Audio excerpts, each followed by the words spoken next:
বিশাল জনসভা এক পর্যায়ে বক্তব্য রাখবেন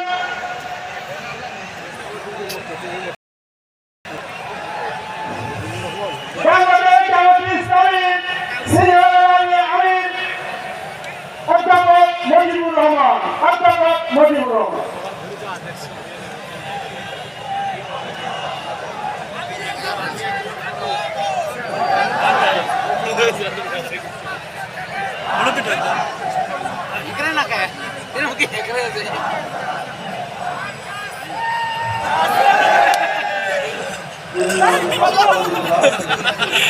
والصلاة والسلام على رسول الله وعلى آله وأصحابه أجمعين। বাংলাদেশ জামায়াতে ইসলামী রংপুর মহানগর এবং জেলা কর্তৃক আয়োজিত আজকের এই ঐতিহাসিক জনসভার সম্মানিত সভাপতি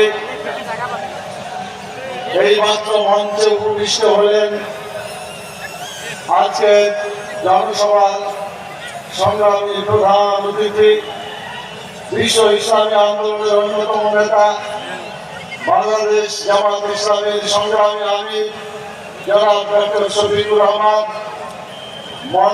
মঞ্চে উপবিষ্ট শহীদ আবু সাঈদের পরিবারবৃন্দ, উপস্থিত জামায়াতে ইসলামীর কেন্দ্রীয় এবং স্থানীয় নেতৃবৃন্দ এবং অন্যান্য রাজনৈতিক দলের নেতৃবৃন্দ, সম্মানিত সাংবাদিক বন্ধুগণ, আমার একান্ত প্রিয় ভাইয়েরা, আসসালামু আলাইকুম ওয়া রাহমাতুল্লাহি ওয়া বারাকাতুহু।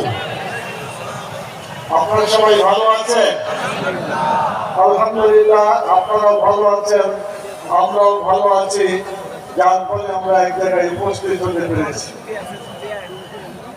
2024 সালের 5ই আগস্টের আগে এইভাবে কি আমরা এক জায়গায় জনসভা করতে পারতাম? ফ্যাসিস্ট সরকার দীর্ঘ 17 বছর যাবৎ বাংলাদেশের জনগণের প্রতি জুলুম, অত্যাচার এবং নির্যাতন করার কারণে বাংলাদেশের মানুষ দুঃখ কষ্ট নিয়ে এই প্রায় 1.5 যুগ সময় পার করেছে। বিগত আন্দোলনের ফলে আজকে তারা বাংলাদেশ থেকে বিতাড়িত হয়েছে, বাংলাদেশ আজকে মুক্ত হয়েছে। আমরা কথা বলতে পারি, আমরা জনসভা করতে পারি, আমরা মুক্ত বাতাসে চলাফেরা করতে পারছি, আলহামদুলিল্লাহ। সংগ্রামী সাথী বন্ধুগণ, পাকিস্তান নামে একটি দেশ এই অঞ্চলে পূর্ব পাকিস্তান নামে পরিচিত ছিল, আপনাদের জানা আছে।